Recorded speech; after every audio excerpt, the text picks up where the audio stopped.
大家好啊！今日咧就想同大家講下呢個聯合醫院咧新嘅措施啦，改咗路喎。咁一轉入嚟咧就已經見到，喂，左邊平時行嗰條路封咗啦，而家變咗單程右邊。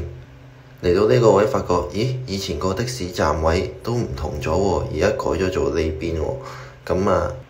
即係用咗以前嘅小巴站位咧嚟做咗而家新嘅的士站啦，咁就將原本嘅小巴站咧就搬咗過去對面馬路嗰邊。咁好啦，而家就喺的士站嗰度上客啦。上完客轉出嚟，以前個迴旋處冇咗，變咗直出，呢度變咗一盞燈。呢個位咧其實就係呢個康寧道同埋協和街嘅交界，就變咗一個做十字路口。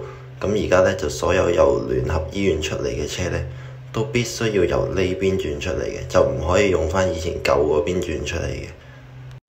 咁翻查翻網上面嘅資料啦，就話為咗配合呢個聯合醫院嘅擴建工程咧，嗰條咁嘅未命名道路咧就會喺11月23號2025年就正式啟用啦。咁就所有車輛咧都必須要經過呢個新嘅未命名道路就去離開呢個聯合醫院嘅範圍。咁當中咧有3條嘅小巴路線會受到影響啦，包括就係50號、76A 同埋76B 3條小巴路線啦。咁除此之外咧，聯合醫院嘅的士站嘅位置咧，亦都搬遷咗去呢個 P 座出邊啦。